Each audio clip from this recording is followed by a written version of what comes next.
বৃন্দ, আসসালামু আলাইকুম। আশা করি তোমরা ভালো আছো। তোমাদের জন্য আমি একটি ক্লাস নিয়ে হাজির হয়েছি তোমাদের সামনে। সেটা হচ্ছে তোমাদের সূচক অধ্যায় অনুশীলনী 4.1।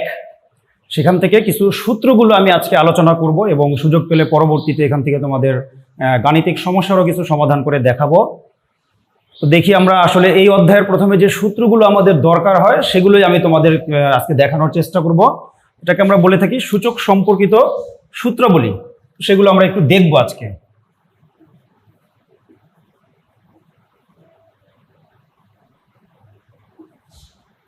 তো প্রথমে আমরা সূচক বিষয়টা আসলে একটু ধারণা নিয়ে দেওয়া দরকার, তারপরে আমরা সূত্রগুলো দেখব। সূচক বিষয়টা কি বা এটা কিভাবে আসলো। আমি একটা লাইন লিখি, মনে করো এরকম।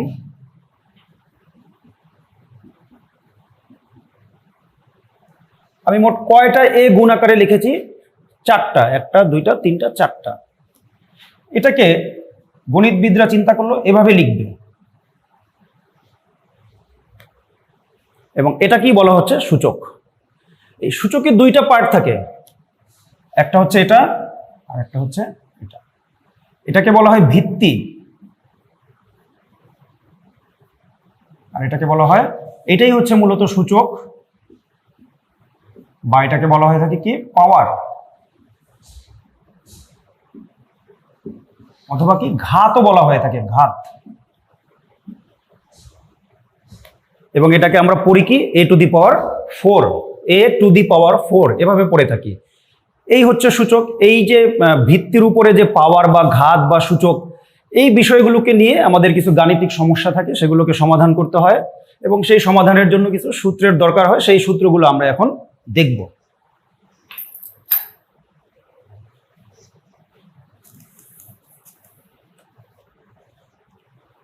প্রথমে আমরা যে 1 নম্বর সূত্রটা নিব সেটা হচ্ছে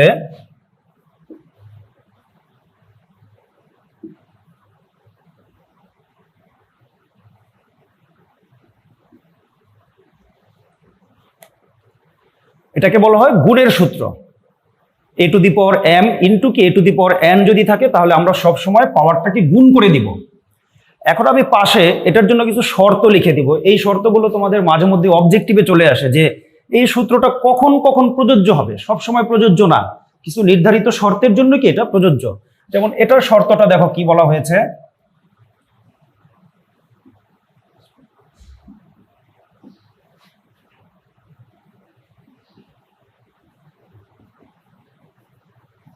আমরা প্রথম অধ্যায়ে শিখেছি আর বলতে বুঝি আমরা বাস্তব সংখ্যা বা রিয়েল নাম্বার, আর ক্যাপিটাল এন যেটা, এটা বুঝি আমরা কি? স্বাভাবিক সংখ্যা। তাহলে এক্ষেত্রে শর্তটা হচ্ছে এটা যে এ সবসময় বাস্তব সংখ্যা হবে এবং এই যে এম এন পাওয়ারগুলো সবসময় কি? স্বাভাবিক সংখ্যা হবে। তাদের জন্য এই যে এই সূত্রটা প্রযোজ্য। A to the power M into A to the power N সমান সমান কি? A to the power M plus N. মানে আমরা যে কোনো সময় এরকম থাকলে লিখতে পারবো। যেমন মনে করো বিষয়টা এরকম আছে, আমাদের 2 টু দি পাওয়ার 3 ইন্টু আছে 2 টু দি পাওয়ার 5 থাকলে আমরা কি লিখতে পারবো? 2 টু দি পাওয়ার 3 প্লাস 5, তার মানে 2 টু দি পাওয়ার 8। এই সূত্রটার প্রয়োগ এভাবে করতে হয়।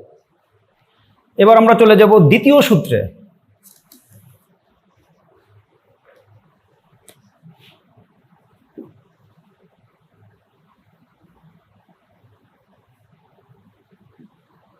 এটাকে বলা হয় থাকে ভাগের সূত্র, ভাগ। এরকম থাকলে আমরা লিখবো A to the power M minus N. তার মানে ভাগ থাকলে অলওয়েজ কি হয়ে যাবে? বিয়োগ হয়ে যাবে। এটার শর্ত সেম, তবে এখানে শুধু একটা এক্সট্রা কথা অ্যাড হয়ে যাবে। আমরা শর্তটা লিখেই দিই, এ বিলংস টু আর,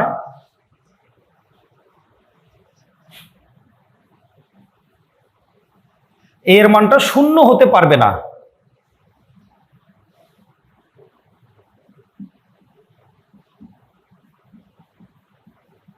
এবং এম এন কি হবে? স্বাভাবিক সংখ্যা হবে। এর শর্ত হচ্ছে এটা। শর্তগুলো তোমরা অবজেক্টিভের জন্য খুব ভালোভাবে খেয়াল রাখবে, কারণ অবজেক্টিভে এই শর্তগুলো দিয়ে প্রশ্ন করা হয় বেশি। 3 নম্বর সূত্রটা যদি আমরা বলি,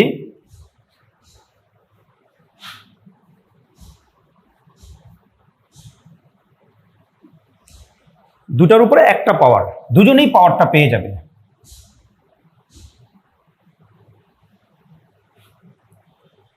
এর শর্তটা কি আমাদের?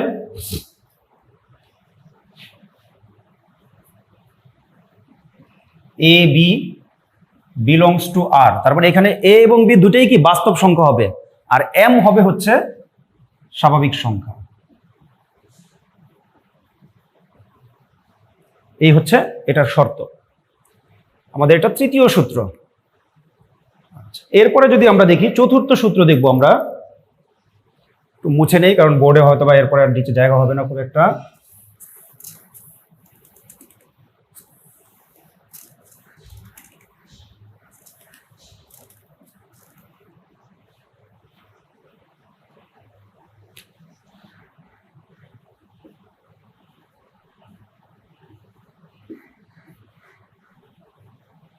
যদি এ বাই বি পাওয়ার থাকে এম, তাহলে এই পাওয়ারটাও কি দুজনেই পেয়ে যাবে, A to the power m এবং B to the power m. এটার শর্ত কি, সেই একই হবে, এ এবং বি বিলংস টু আর।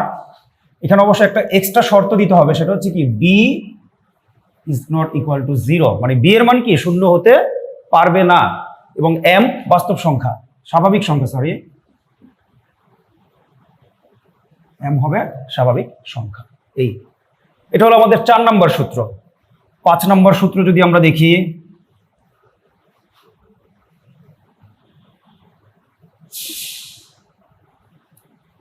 এরকম থাকলে আমরা লিখতে পারবো A to the power M N, এটাকে ঘাতের ঘাত ও বলা হয়ে থাকে। এক্ষেত্রে শর্তগুলো আসলে একই সেম থাকবে, শুধু এখানে যে শর্তটা হবে সেটা কি এ ইজ নট ইকুয়াল টু 0 হবে, মানে এ কি নয়, শূন্য নয়, তখনই একমাত্র এই শর্তটা প্রযোজ্য হবে। 6 নম্বর সূত্র যেটা হবে সেটা হচ্ছে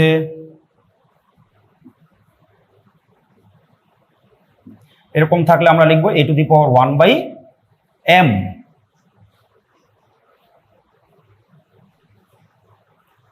এই বিষয়টা আমরা একটু ব্যাখ্যা করি, দেখো এটা নিয়ে আমাদের অনেক সময় ঝামেলা হয়ে যায়। যেমন দেখো শুধু যদি রুট এ থাকে আমরা লিখবো কত, এ to the power half.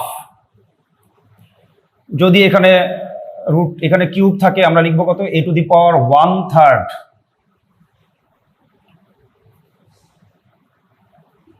A to the পাওয়ার 1/5।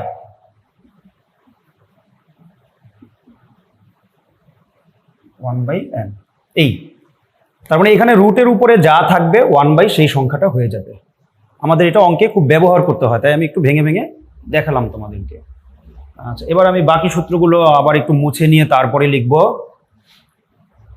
তোমরা এগুলো তুলে রাখবে, অবশ্যই সংগ্রহে রাখবে, সূত্র ছাড়া কিন্তু এই অধ্যায়ের অঙ্ক করা খুব কষ্ট হয়ে দাঁড়াবে।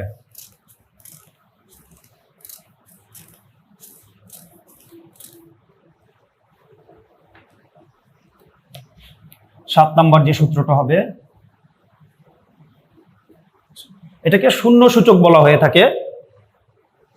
কোন সংখ্যার উপরে পাওয়ার যদি শূন্য হয় তাহলে 1 হবে, তবে সেই সংখ্যাটার একটা শর্ত আছে, এটা কি 0 হতে পারবে না, এর মান 0 হওয়া যাবে না। 0 ছাড়া যে কোনো সংখ্যার উপরে যদি শূন্য দিই তাহলে কত হবে, 1 হবে। x এর উপরে 0 দিলাম 1 হবে, m এর উপরে 0 দিলাম 1 হবে, 5 এর উপরে 0 দিলাম 1 হবে। এটাও আমরা মনে রাখার চেষ্টা করব, এটারও খুব ব্যবহার আছে আমাদের।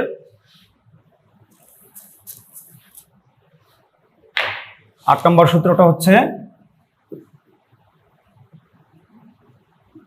এ টু দি পাওয়ার -1, এটাকে বলা হয় ঋণাত্মক সূচক বলা হয়ে থাকে, 1/a হবে সব সময়, এটাই হবে।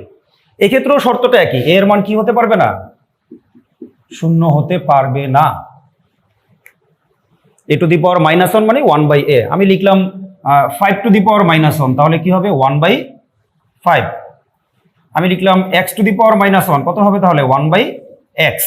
এক্ষেত্রে আরো একটু বিস্তারিত আমরা দেখবো, যেমন 5 টু দি পাওয়ার যদি আবার -2 থাকে তাহলে আমরা লিখবো কত, 1/5 স্কোয়ার। x টু দি পাওয়ার আছে -3, আমরা লিখবো কত, 1/x কিউব লিখবো। এভাবে আমাদের ব্যবহার করতে হবে। আচ্ছা, আরো 2টা সূত্র আছে, আমাদের মোট 10টা সূত্র সূচকে শিখলেই মোটামুটি তোমাদের মাধ্যমিক লেভেলে হয়ে যায়, আর দরকার হয় না। আমি 2টা মুছে দিচ্ছি।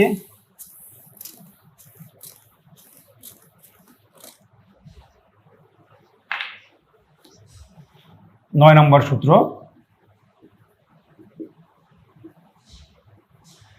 এরকম যদি থাকে তার মানে ঘাতগুলো বা পাওয়ারগুলো এক কিন্তু ভিত্তিগুলো ভিন্ন, এরকম যদি হয়, এরকম হলে আমরা লিখতে পারবো এ সমান সমান বি। তবে এখানেও কিন্তু একটা শর্ত দেওয়া আছে, সেই শর্তটা কি, যে এক্স এর মান কি হতে পারবে না, 0 হতে পারবে না। এক্স এর মান 0 হতে পারবে না এবং এ এবং বি অবশ্যই 0 থেকে বড় হবে, এই শর্তে একমাত্র এই সূত্রটা প্রযোজ্য। যেমন মনে করো আমি লিখতে চাচ্ছি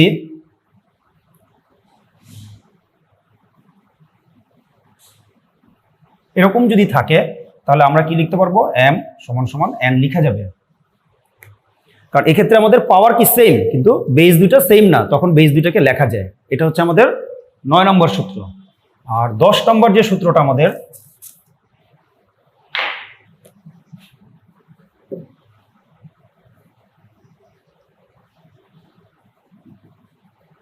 ঠিক এটা বিপরীত, মানে এবার বেস দুইটা এক কিন্তু পাওয়ার দুইটা ভিন্ন, এরকম হলে আমরা লিখতে পারবো x ইকুয়াল টু ওয়াই। এটার জন্য শর্ত এ 0 থেকে বড় হতে হবে এবং এর মান কি 1 হওয়া যাবে না, এই শর্তে একমাত্র এই সূত্রটা প্রযোজ্য।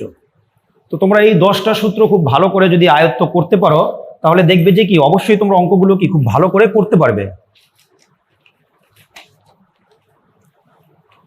আমি এখন তোমাদেরকে এই নিয়মের আলোকে ছোট একটা অঙ্ক করিয়ে আজকে ক্লাসটা শেষ করব এবং আগামী ক্লাস যদি পাই, যদি আল্লাহ তৌফিকে দেয়, তাহলে অবশ্যই আমি আরো কিছু বিস্তারিত অঙ্ক করাবো। তো আশা করি তোমরা সূত্রগুলো সবাই তুলে নিয়েছো এবং সংগ্রহ করে শিখে ফেলবে। আমি তোমাদের এক্সারসাইজ 4.1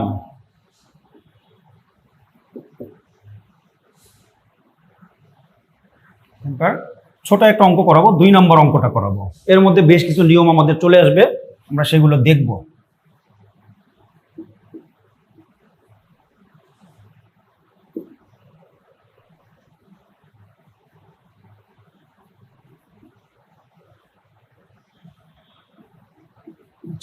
এই হচ্ছে আমাদের একটা অঙ্ক, সূচকের একটা অঙ্ক, এটাকে সরল করা বলা হয়ে থাকে। আমরা এটাকে সরল করে উত্তরটা বের করে আনবো এবং বের করতে যে আমরা যে 10টা সূত্র লিখলাম, সেই সূত্রগুলোর ব্যবহারও আসলে আমরা এখানে দেখবো যে কিভাবে ব্যবহার করা হয়।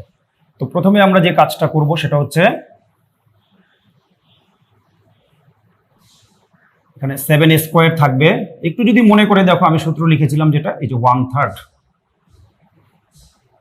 ইন্টু এখানে 7 এর উপরে পাওয়ার কত হবে, 1/3। এটা কয় নম্বর সূত্র থেকে লিখেছিলাম তোমরা যদি একটু খেয়াল করে দেখো, আমরা সূত্রগুলো বলে বলে আসলে যদি করি তাহলে ভালো হবে। আমি একটু আগে তোমাদের যে সূত্রটা করিয়েছিলাম, দেখো এটা 6 নম্বর সূত্রের মতো করে হলো, কিন্তু 6 নম্বরে যে আমি সূত্রটা লিখেছিলাম সেই সূত্রটা প্রয়োজন আমি একটু তোমাদেরকে বলি। দেখো যে আমি লিখেছিলাম যে এই সূত্রটা, এই নিয়মটা কিন্তু এখানে প্রয়োগ করা হলো। এখানে m এর বদলে কত আছে, 3। দেখো এই যে 1/3 হয়ে গিয়েছে। আচ্ছা, এক্ষেত্রে এটাও কিন্তু আমরা সেই 6 নম্বর নিয়মের মধ্যেই কিন্তু আমাদের পড়ে গেছে। দেখো 7 এর উপরে কত হবে, শুধু হাফ হবে পাওয়ার, শুধু রুট থাকলে কি হয়, শুধু হাফ হয়। এটা যেভাবে আছে আমরা সেটা এভাবেই লিখতে চাচ্ছি। এখানে যেটা করব, দেখো 7 টু দি পাওয়ার 2 ইন্টু 1/3, আমি একটু ভেঙে ভেঙে অঙ্কটা করাচ্ছি। 7 টু দি পাওয়ার 1/3, এখন আর ব্র্যাকেটগুলো আসলে না দিলেও কি চলবে। এই যে নিয়মটা হলো, এটা কোন সূত্রটা একটু যদি লক্ষ্য করে দেখো, এই নিয়মটা ছিল তোমার 5 নম্বর যে নিয়মটা ছিল। দেখো যে a to the power m থাকলে এবং তার উপরে যদি আবার n থাকে, তখন আমরা কি লিখি, a to the power mn। এই নিয়ম অনুযায়ী, তার মানে একটা পাওয়ার ছিল তার উপর আরেকটা পাওয়ার, দুইটাকে আমরা গুণ করে দিব আর কি এখানে।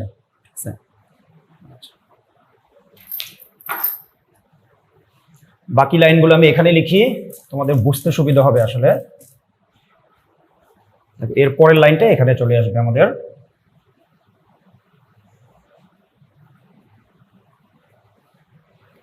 এটা এখন যে হবে, এই দুটা যখন গুণ করবো আমি, 2 কিন্তু উপরে গুণ হয়ে যাবে, তাহলে 2/3 ইন্টু কত হবে আমাদের, 7 টু দি পাওয়ার 1/3।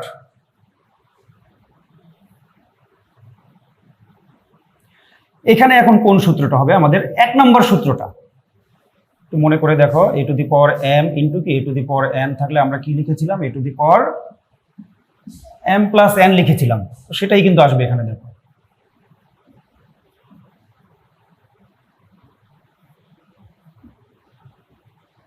এখন এখানে লসাগু করে দিই আমরা, যোগ ভগ্নাংশের যোগ তো লসাগু করেই করতে হয়। 3 থাকবে এখানে, 2 যোগ কত 1। আচ্ছা, বোর্ডে আসলে নিচে লিখলে তোমরা দেখতে পাবে না, তাই আমি বাকিটুকু আবার এখানে লিখবো এখন।